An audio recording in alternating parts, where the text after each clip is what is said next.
Hello everyone, welcome to true IAS. जो दोस्तों हम कॉम्प्रिहेंसिव सीरीज़ चला रहे थे उसी को कंटिन्यू करते हैं। जैसा कि आपको पता है प्रीवियस लेक्चर तक मैंने आपको बताया था। एंड अगर आप इस सीरीज़ से जुड़े हुए तो आपको पता होगा हम प्रेसिडेंट, वाइस प्रेसिडेंट, गवर्नर का जो साथ में एक लिंक बनाकर टॉपिक जो कर रहे थे सारे के सारे साइमल्टेनियसली सबकी पावर्स को, वैकेंसी को, रोल्स को, फंक्शंस को, इम्पीचमेंट को, रिमूवल को, जो भी हम डिस्कस कर रहे थे उसके अंदर वाइस प्रेसिडेंट का छोटा सा टॉपिक, छोटा सा चैप्टर वो तो हमारा कंप्लीट हो गया है। अब हमें इन दोनों का लिंक आगे इस्टेब्लिश करना है, प्रेसिडेंट और गवर्नर का। वाइस प्रेसिडेंट की कहानी तो ख़त्म हो चुकी है, पूरी की पूरी जितनी थी हमने प्रेसिडेंट के साथ लिंक करके उसको पढ़ लिया। अब हमें सिर्फ प्रेसिडेंट और गवर्नर की कहानी लिंक करके पढ़नी है। मैंने आपको प्रेसिडेंट के चैप्टर के कंटेक्स्ट के अंदर इसकी कुछ कैटेगरीज ऑफ पावर्स करवाई थी, powers and functions of the president, जिसके अंदर हमने 7 तरह की इनकी पावर देखी थी: legislative, executive, judicial, financial, diplomatic, military और इमरजेंसी पावर्स। ठीक है।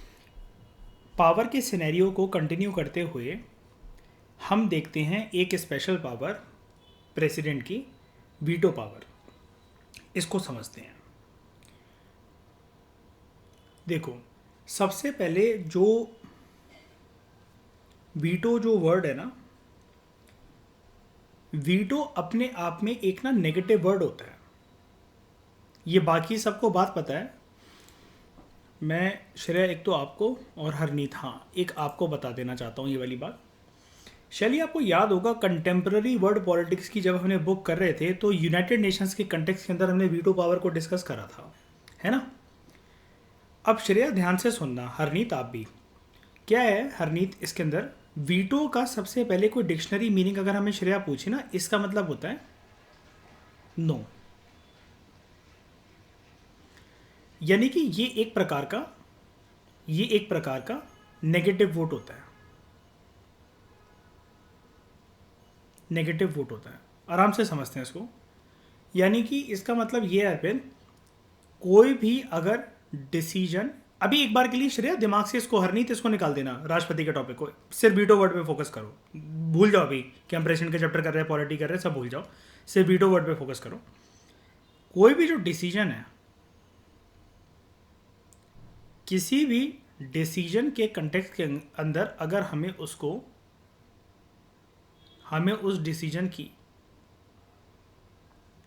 नेगेशन करनी है, हमें नो करनी है, नो बोलना है किसी को, और उस डिसीजन में हमें किसी भी प्रकार की आपत्ति है, वहां पर ये वीटो शब्द का इस्तेमाल होता है। सबसे पहले हरनीत एक बात बताता हूं श्रेया, इंटरनेशनल एरेना की बात करते हैं कि वीटो शब्द का इन्वेंशन इंटरनेशनल एरेना में कहां पर होता है। ठीक है, इससे श्रेया आपकी हेल्प भी होगी एंड हरनीत कंसेप्ट बिल्ड होंगे। ठीक है, 2 मिनट्स बस। ठीक है, बताता हूं। देखो क्या हुआ था, जब सेकेंड वर्ल्ड वॉर खत्म होता है ना, सेकेंड वर्ल्ड वॉर चलता है, उसकी डेट होती है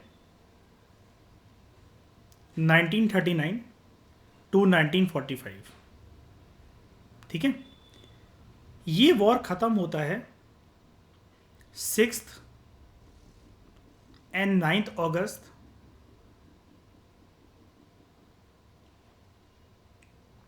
1945 को। कहानी थोड़ी सी याद होगी बचपन में, जो हिस्ट्री अगर मैं रिकॉल कराऊं हरनीत, श्रेया, शैली, आप सबको, यूएसए सेकेंड वर्ल्ड वॉर के अंदर, दूसरे विश्व युद्ध के अंदर एंटर नहीं करना चाहता था श्रेया। जापान ने उसके पर्ल हार्बर पे अटैक करके उसको उकसाया था। यूएसए एंटर करता है, एक ही बार में खेल खत्म कर देता है, पूरे के पूरे सेकेंड विश्व युद्ध का खेला कर देता है यूएसए, जब वो हिरोशिमा और नागासाकी पे एटॉमिक बॉम्ब्स गिराता है। सुना होगा ये कभी हरनीत कहानी, है ना। 3 इडियट्स के अंदर भी जब वो उसके घर, फरहान के घर रोटी खाने जाते हैं तो कहते हैं ना, एक घर पे इतना सन्नाटा है, पता नहीं क्या, ऐसा लग रहा था किसी ने हिरोशिमा नागासाकी के ऊपर बॉम्ब गिरा दिया हो। कहते ना आमिर खान। हिरोशिमा नागासाकी का इवेंट बहुत पॉपुलर है, जापान के साथ एसोसिएटेड है। बॉम्ब के कोड नेम थे, ये भी जान लो श्रेया, लिटिल बॉय और फैटमैन। कोई बंदे और बच्चे नहीं थे श्रेया, ये बॉम्ब के कोड नेम है। ठीक है, कि आप कहीं को सोचो कि प्लेन से उठाकर इन बच्चों और मोटे आदमी को फेंक दिया होगा। ठीक है, कोड नेम है बॉम्ब के। अब क्या होता है, सेकेंड विश्व युद्ध जब खत्म होता है तो उससे पहले दुनिया में अर्पित पूरे दुनिया के स्ट्रक्चर को एक मेंटेन करने के लिए ईशा शैली क्या चलता था, एक संस्था चलती थी बहुत बड़ी, लीग ऑफ नेशंस। ठीक है, league of Nations.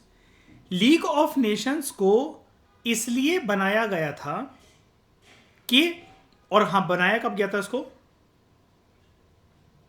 Post world war one, और वर्ल्ड वॉर वन चलता है 1914 से लेकर 1918 तक। ठीक है श्रेया, ये एक बिल्डिंग बनती है लीग ऑफ नेशंस, यूएसए में इसका हेडक्वार्टर होता है। इसको बनाया इसलिए गया था कि पहले विश्व युद्ध के अंदर इंसानियत ने, विश्व ने जितनी तबाही देखी है, इतनी तबाही दोबारा इस दुनिया में किसी को देखनी ना पड़े। शांति व्यवस्था को बनाए रखने के लिए लीग ऑफ नेशंस का निर्माण करा गया था। लेकिन मैंने क्या बताया आपको Harneet, post world war one के बाद इसका निर्माण करा गया था, इसका गठन करा गया था। और इसका मेन मकसद क्या था, इसको क्या देखकर रखना था श्रेया, कि दूसरा विश्व युद्ध नहीं होना चाहिए। लेकिन क्या हम इसको सक्सेसफुल ऑर्गेनाइजेशन कहें या फेलियर कहें? फेलियर। क्यों? ये रोक नहीं पाया दूसरा विश्व युद्ध होने से 1939 से लेकर 1945 तक। अब 1945 में अगर कोई हमसे पूछे एग्जैक्ट डेट श्रेया के दूसरा विश्व युद्ध कब खत्म होता है, तो हमें बोलना चाहिए 9 अगस्त 1945, जब नागासाकी के ऊपर बॉम्ब गिरता है, फैटमैन। ठीक है, कोड नेम आपको पता लग जाएंगे पोस्ट इंडिपेंडेंस से। मैं भी अभी श्योर नहीं हूँ, I am sorry. Little boy किसके ऊपर गिरा था, फैटमैन किसके ऊपर गिरा था, इसलिए मैंने ये मेंशन नहीं करा यहाँ पर, मैंने, मुझे रिकॉल नहीं हो रहा है अभी एग्जैक्ट। लेकिन ये जहाँ तक मुझे थोड़ा बहुत पता है तो ये हिरोशिमा का है और ये नागासाकी का है। Don't worry, post independence, sorry, contemporary world politics वाली जो 12th क्लास की पॉलिटिकल साइंस की पूरी प्लेलिस्ट है, उससे आपको पता लग जाएगा। ठीक है, हाँ खैर छोड़ो।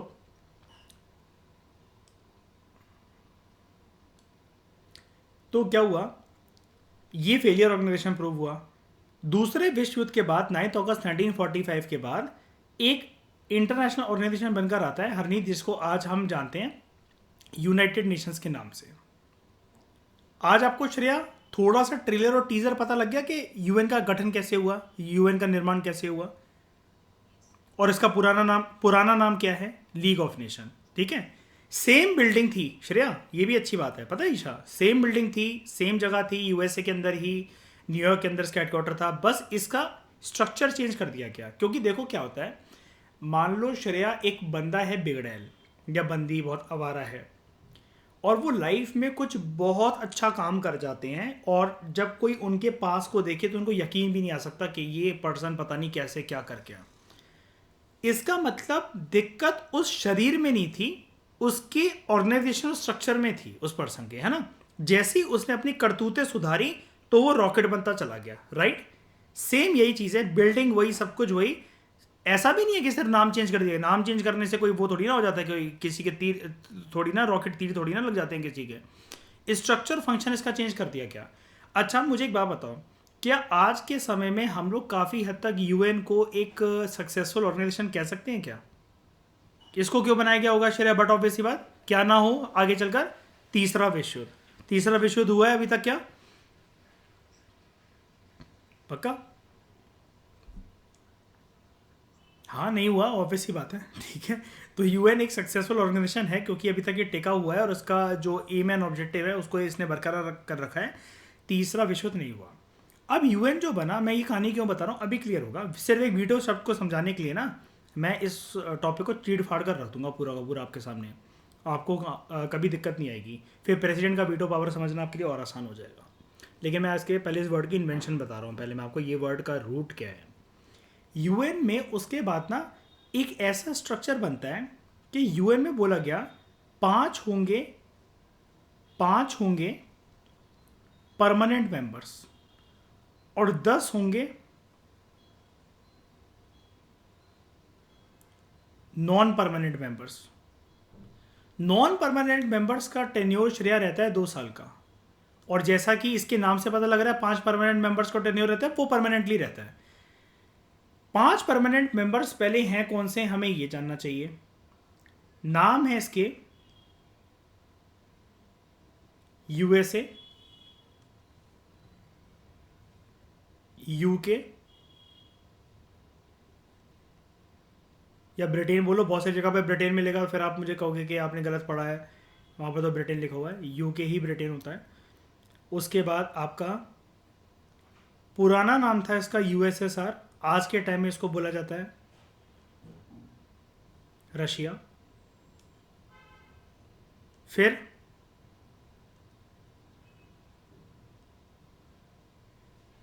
फ्रांस, और उसके बाद है आपका चाइना। ये 5 कलर से मैंने लिख दिया है, आपको दिख रहा होगा अच्छी तरीके से, आप सबको है ना। 1 2 3 4 और 5, 5 ही परमानेंट मेंबर बताया ना मैंने आपको। अब ध्यान से सुनना हरनीत मेरी बात। इन 5 परमानेंट मेंबर्स के पास यूएन में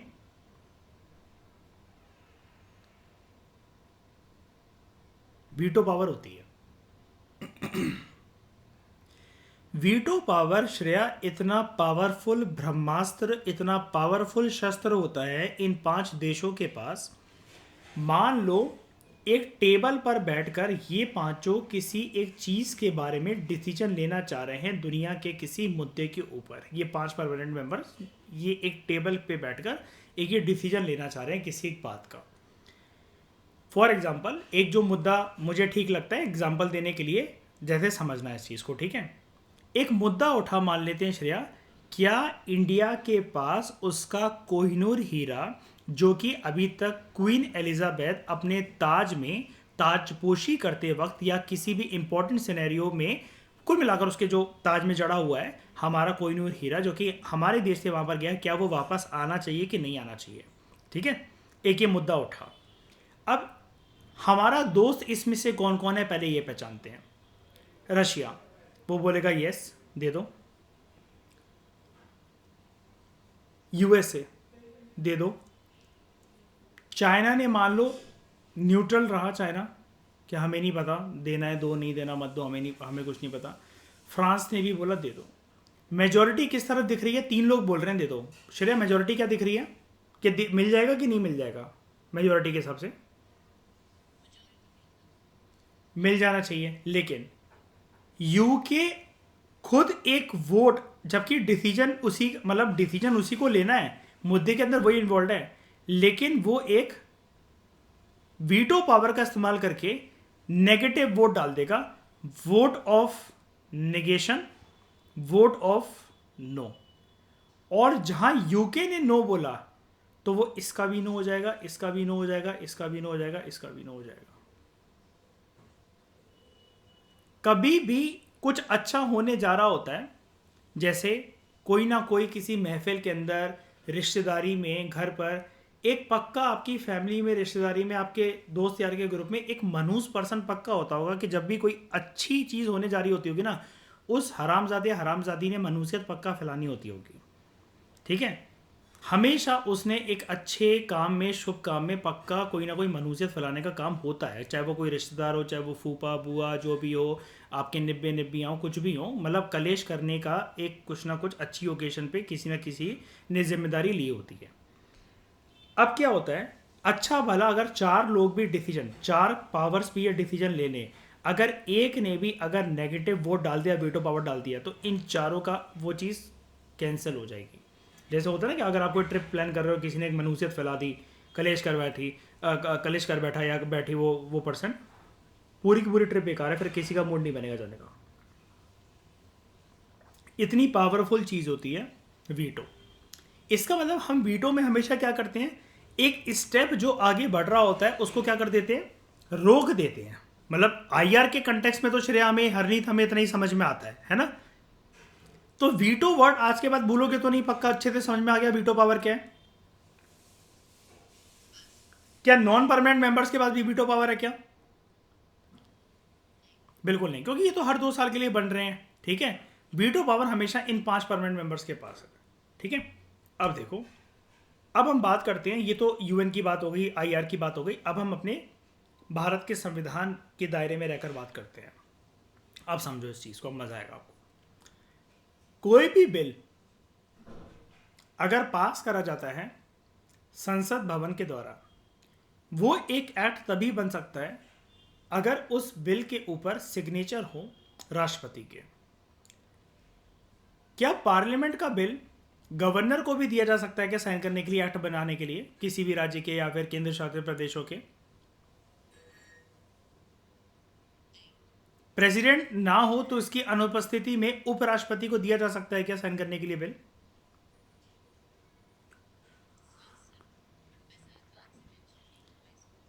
नहीं होता ऐसा, जनरली हम वेट कर लेते हैं, नहीं होता। ठीक है। When such a bill is presented to the president for his और हर एसेंट, प्रेसिडेंट के पास 3 ऑल्टरनेटिव्स होते हैं। मूड बनाने के 3 रास्ते होते हैं कि करना क्या है। और जो इनका ये मूड है ना, सिंपल, मेरे को तो अच्छा लगता है ये आर्टिकल। शेरा देखो समझना कितना ईजी है इसको। 1-1-1, मेरा पहला मूड, मेरा दूसरा मूड, मेरा तीसरा मूड। ठीक है। अब नंबर 1, वो प्रेसिडेंट अगर चाहें तो, देख रहे हो सबसे पहले एक वर्ड की तरफ आप लोग जैसे अगर गौर करो तो आपको यहां पर देखने को मिलेगा मे। ठीक है। ही और she may give his assent to the bill, withhold his assent या रिटर्न द बिल, लेकिन तीनों जगह पर क्या लिख रखा है? मे। मे का मतलब क्या है? क्या ये किसी प्रकार की कोई कंपल्शन है क्या? बताओ। बिल्कुल नहीं। तो प्रेसिडेंट मे गिव हिज और her assent to the bill, sign कर देंगे। जैसे ही वो कर देंगे तो क्या बन जाएगा? ये पहला स्टेप,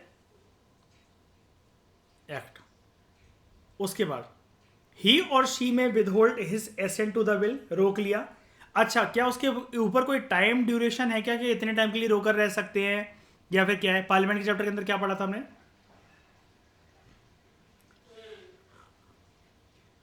कोई भी नहीं है। उसके बाद ही और शी में return the bill if it is not a money bill. Money bill को वापस कर सकते हैं क्या वो? बताओ। नहीं, मनी बिल को वापस नहीं करा जा सकता। ठीक है। और यहां पर जो बात लिखी हुई है, ही और शी में रिटर्न द बिल, कौन सा बिल होना चाहिए? Ordinary bill.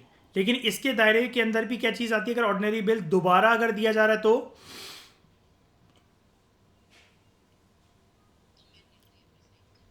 साइन करके देना मैंडेटरी है। However if the bill is passed again by the parliament with or without amendments and again presented to the president, president must, अब आ गया ना वर्ड, ये देखो कीवर्ड कहां गया? President must give his signature to the bill. ये keyword है, इनको कभी भी ना ऐसे भूला मत करो। जैसे ऊपर तो आपको इन्होंने बता दिया मे कर कर, नीचे लेकिन कह रहा है कि मस्ट है।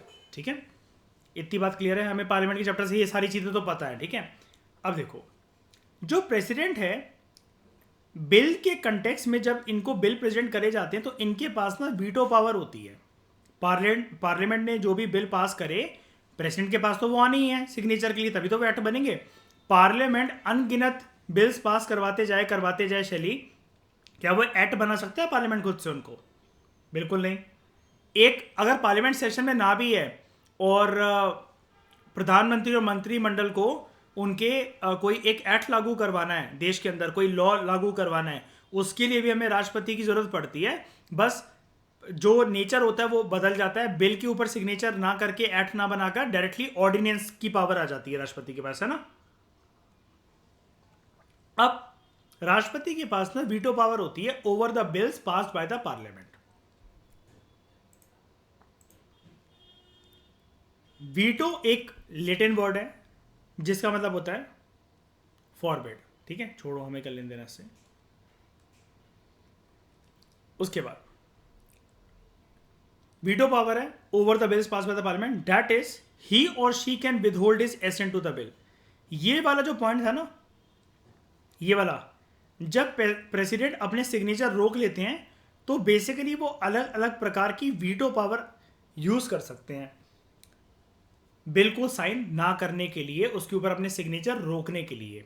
जब प्रेसिडेंट रोक लेते हैं, जब भी वर्ड आ गया विदहोल्ड, तो समझ जाना वो अपनी वीटो पावर यूज कर रहे हैं। कौन सी यूज कर रहे हैं, कितने प्रकार की होती हैं, वो अभी हम देखेंगे। ठीक है। अब संविधान निर्माताओं की साइकोलॉजी में ऐसा क्या था कि उन्होंने राष्ट्रपति को ये वाली पावर क्यों दी? The objective and aim of giving this power on the president shoulder, इसके 2 मकसद थे। नंबर 1, पार्लियामेंट जल्दबाजी में कुछ भी करके, अगर जैसे पिक्चरों में दिखाते हैं ना ईशा, कि कोई एक पर्सन चला आया आपके पास साइन करवाने, जल्दी जल्दी पेज पलटा पलटा के उसने साइन कर लिया, बीच में डॉक्यूमेंट घुसा रखा था और उस पर भी सिग्नेचर करवा लिया आपसे, है ना।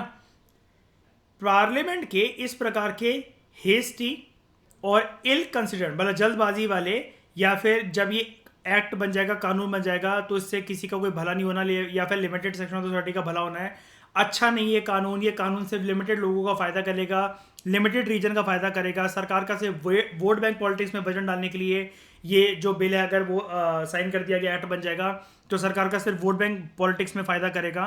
कोई भी ऐसी कमी है अगर किसी भी कानून के अंदर, तो पार्लियामेंट उसको कानून ना बनवा सके इतनी आसानी से, इसलिए राष्ट्रपति को ये पावर दी गई है डैट आप राष्ट्रपति, संविधान निर्माताओं ने और संविधान ने बेसिकली ये पावर देकर राष्ट्रपति को इस चीज के लिए चौकन्ना करा है कि आप अपने अच्छे से माइक्रोस्कोप और लेंस का और मैग्नीफाइंग ग्लास का, हर चीज का इस्तेमाल करना, बारीकी तरीके से पार्लियामेंट के द्वारा पास करे गए लेजिस्लेशन को देखना, उसको लॉ बनाने से पहले बिल्कुल माइन्यूट चील जैसी निगाहों से, बर्ड्स आई व्यू से उसको ऑब्जर्व करना, ठीक लगे तभी साइन करना। क्योंकि राष्ट्रपति को कोई इसके लिए मजबूर नहीं कर सकता। हम जानते हैं कि पीछे से डंडा बजेगा प्रधानमंत्री और मंत्रिमंडल का, लेकिन अगर अपनी पे आ गया अगर मयूर कि नहीं करना साइन, तो कोई करवा लेगा घर में घुस के साइन? नहीं। इतनी पावर, इतनी दम रखते हैं राष्ट्रपति, ठीक है। उसके बाद किसी भी ऐसे लॉ को प्रिवेंट करना जो कि आगे चलकर राष्ट्रपति को लगेगा कि चलो आज मैंने इसे साइन कर भी दिया, लेकिन राष्ट्रपति को ये अच्छी तरीके से पता है कि इसको अनकॉन्स्टिट्यूशनल डिक्लेयर कर दिया जाएगा, ठीक है, समझ गए, अनकॉन्स्टिट्यूशनल डिक्लेयर कर दिया जाएगा, तो राष्ट्रपति इसको साइन नहीं करेंगे। अब श्रेया, ये वाला पॉइंट जरा होल्ड करना अपने सबकॉन्शियस माइंड के अंदर, ठीक है, कि किसी ऐसे लॉ को प्रिवेंट करने के लिए जो कि राष्ट्रपति को लगता है कि अनकॉन्स्टिट्यूशनल डिक्लेयर हो सकता है, देख रहे हो शब्द मे बी, ठीक है। मे बी का मतलब यह है कि प्रेसिडेंट थोड़ा सा भी असमंजस में है ना, कि अगर मैंने चलो कल को इसको लॉ बना भी दिया, एक्ट बना भी दिया, साइन करके मेरे सिग्नेचर से बन जाएगा, बिल से एक्ट बन जाएगा, कल को सुप्रीम कोर्ट इसको अनकॉन्स्टिट्यूशनल डिक्लेयर कर रही है, तो पार्लियामेंट का भी टाइम वेस्ट है, मेरी भी बदनामी है, एंड देश के लोगों का भी भला नहीं होना, है ना। डाउट है ना प्रेसिडेंट को भी यहां पर कि होगा क्या नहीं होगा, हो सकता है ना कि असमंजस में हो प्रेसिडेंट। अब 1 मिनट के लिए डिस्कशन को इस टॉपिक की यहां पर रोकते हैं, ऊपर चलते हैं।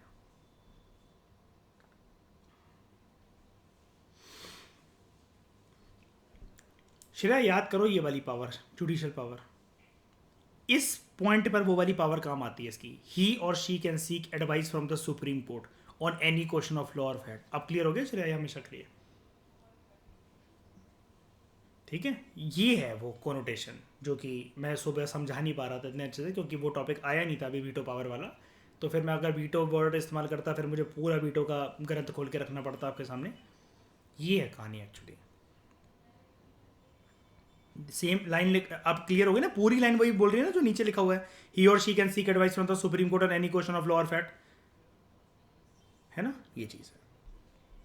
हाँ, उसको क्योंकि वो लग जाएगा ना उसको, यार देखो साइन कर दिया अनकॉन्स्टिट्यूशनल बाद में वो डिक्लेयर कर दे, फायदा क्या है। हाँ, एडवाइस जो सुप्रीम कोर्ट है वो ज़रूरी नहीं कि दे, हो सकता है सुप्रीम कोर्ट भी जज्बातों के साथ खेलेगी, बेटा तू पहले साइन करते फिर देखेंगे, ठीक है।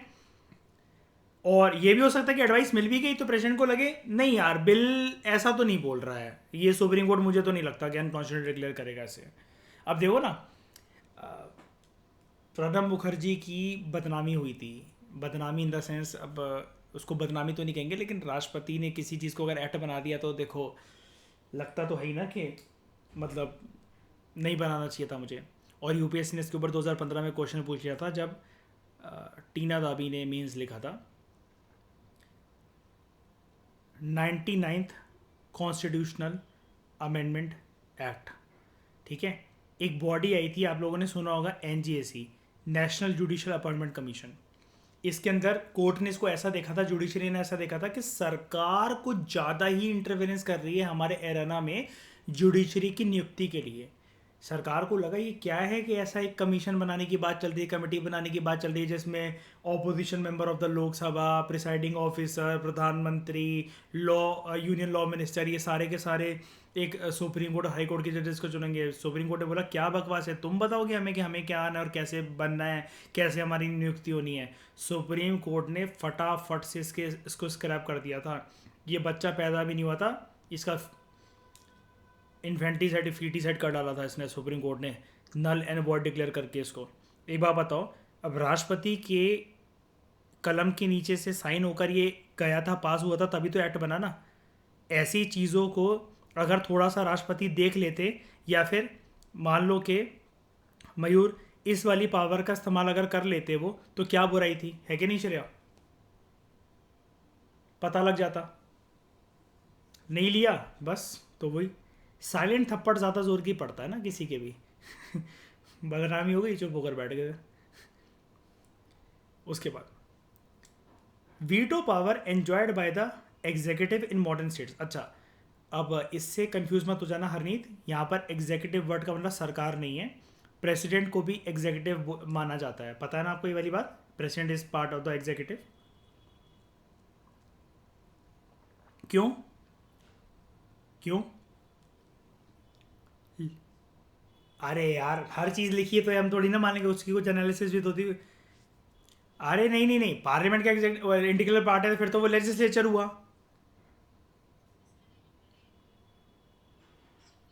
सिग्नेचर वाली बात कि एग्जीक्यूट, लॉ कोई भी बन जाए, एग्जीक्यूट करना प्रेसिडेंट की कलम की वजह से ही होगा, है ना। फिर चाहे वो इंक में मोर पंख डुबा के साइन करें, फाउंटेन पेन ले लें, डिजिटल सिग्नेचर ले लें, है ना, पैर की उंगलियों से, हाथ की उंगलियों से, मुंह से, कहीं से भी साइन कर दें बस, लेकिन उनकी कलम में दम होना चाहिए, उनका सिग्नेचर सब कुछ होता है, ठीक है। अब देखो, जो वीटो पावर जो एंजॉय करी जाती है एग्जीक्यूटिव के द्वारा, और यहाँ पर बात चल रही है प्रेसिडेंट की इन मॉडर्न स्टेट्स, आप इनको 4 कैटेगरी में क्लासीफाई कर सकते हो। याद रखना, पहले ये जो आपको कैटेगराइजेशन बताई जा रही है 4 प्रकार की वीटो पावर, ये मॉडर्न डेमोक्रेटिक स्टेट्स की बताई जा रही है। हम अभी इनमें से कौन सी हमारे देश में है वो अभी हम देखेंगे। ओवरऑल आपको modern democratic Nations, modern democratic states की पावर, वीटो पावर जो उनके देश में चलती है सारे आजकल, वो बताई जा रही है। सबसे पहले बात करते हैं एब्सोल्यूट वीटो की।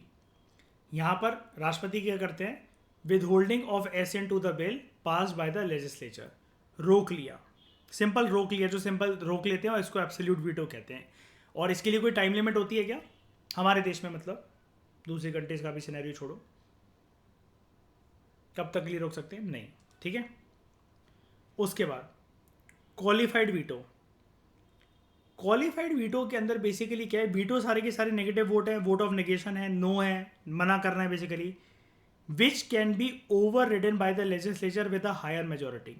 यानी कि अगर किसी चीज़ के ऊपर, किसी बिल के ऊपर मॉडर्न स्टेट्स में अगर एग्जीक्यूटिव अगर साइन नहीं कर रहे हैं, तो लेजिस्लेचर इस चीज़ को ओवरराइड कर सकता है हायर मेजोरिटी के साथ, उस चीज़ को दोबारा प्रेजेंट करके। मतलब इसको कहने का मतलब ये है, अगर ये क्वालिफाइड वीटो, हाँ क्वालिफाइड वीटो अगर आती है, तो यहाँ पर क्या है कि इस वीटो को, वीटो का मतलब क्या, हॉल्ट हो गया, अब आगे प्रोसीडिंग्स हो नहीं पा रही हैं, आगे कुछ भी उसके ऊपर सक्सेस आ नहीं पा रही है, उस पर्टिकुलर बिल के ऊपर वैट बन नहीं पा रहा है। लेकिन यहाँ पर लेजिस्लेचर जो होंगे अलग अलग देशों के, वो इस वीटो को ओवरराइड कर सकते हैं हायर मेजोरिटी के साथ। यानी कि ज़्यादा नंबर ऑफ, हमारे देश में अगर एग्जाम्पल के तौर पे बात करें, ज़्यादा नंबर ऑफ एमपीज को लाकर, उनकी संख्या ज़्यादा दिखाकर कि देखो इस बार ग्रेटर नंबर के साथ आया है, तो अब आपको साइन करना पड़ेगा। डोंट वरी, अभी हम ये सारा मैंने क्या बताया मॉडर्न डेमोक्रेटिक स्टेट्स का पढ़ रहे हैं, अभी सब कुछ समझ में आ जाएगा कि हमारे देश में क्या यूज़ होता है क्या नहीं होता, और हमारे देश में अगर यूज़ होता भी तो किस फॉर्मेट के अंदर यूज़ होता है, कंफ्यूज मत हो अभी, अभी सिर्फ सुनो। उसके बाद सस्पेंसिव वीटो, सस्पेंड कर देना, विच can be overridden by the legislature with an ordinary majority. ऊपर क्या चाहिए था, हायर मेजोरिटी, यहाँ पर ऑर्डिनरी मेजोरिटी। फिर है pocket veto, that is taking no action on the bill passed by the legislature. जेब में डाल लिया, हाँ ना, साइन करेंगे नहीं करेंगे, विदहोल्ड कर लिया है, कल करेंगे, परसों करेंगे, कुछ भी एक्शन नहीं। मतलब टेबल पे पड़ा है और वो रद्दी के नीचे, अखबारों के नीचे पड़ा ही रह गया, वो बिल कदमों में घूम रहा है, प्रेसिडेंट ऑफिस में घूम रहा है। मतलब एक एग्जांपल बता रहा हूँ, ऐसा ऐसा नहीं होता है कि बिल घूम रहे हैं, लेकिन pocket veto, taking no action. ठीक है, ऑफ दी अबव फोर, अभी हम, मैंने वही बोला ना, अभी हम एक एक करके हमारे देश में कैसे कैसे अलग तरीके से वीटो ये जो हैं वो चलते हैं, अभी हम देखेंगे इसको सबको। डोंट वरी, पहले की बारी सुन लो, इंट्रोडक्शन है ये, क्योंकि यहाँ पर अच्छे से नहीं दे रखा। यहाँ पर आपको ये पता है, पहली बात तो ये मैं जानता हूँ, अभी आपको समझ में ही नहीं आया होगा, ये आपको लगा होगा जैसे अभी दिमाग में पक्का आया होगा, आप पूछने से हिचकिचा रहे हो, सर ये पॉकेट वीटो एब्सोल्यूट वीटो से फिर कैसे अलग हुआ, है ना। विद होल्ड तो यहाँ पर भी कर रहा है, एक्शन तो यहाँ पर भी नहीं ले रहा है अगर विद होल्ड कर रहा है, अगर सिग्नेचर नहीं दे रहा है, या कोई एक्शन नहीं ले रहा, बात तो वही है, कोई एक्शन नहीं ले रहा, इसका मतलब शेयर सिग्नेचर नहीं दे रहा, इसका मतलब हाँ या ना, कुछ उधर भी नहीं बोल रहा है, यहाँ पर भी नहीं बोल रहा है। अभी देखते हैं, ये सारा कॉन्स्टिट्यूशनल लैंग्वेज का खेल होता है, अभी हम इसको तोड़ेंगे, अभी रुक जाओ। चारों में से भारत के राष्ट्रपति के पास 3 तरह की वीटो पावर होती है। कौन कौन सी? Absolute veto, withholding the assent of the bill, suspensive veto, ordinary majority के साथ जिसको ओवरराइड करा जा सकता है, pocket veto, taking no action. हमारे देश में प्रीलिम्स का एक क्वेश्चन बन सकता है, हमारे देश में राष्ट्रपति के बाद प्रीलिम्स के कंटेक्स्ट में ये बन सकता है क्वेश्चन कि कौन सी वीटो पावर नहीं होती। 4 आपको सिंपल यही दे दी जाएंगी Mayur, absolute, qualified, suspensive, pocket. कौन सी नहीं होती है? Qualified veto. ठीक है, अब there is no qualified veto in case of Indian president, ये लेकिन अमेरिकन प्रेसिडेंट के पास होती है। ठीक है, अब 3 तरह की जो वीटो पावर जो भारत के राष्ट्रपति के पास होती है, इसको हम डिस्कस करेंगे अगले लेक्चर के अंदर। इस डिस्कशन में फिलहाल इतना ही। Thank you very much for discussion.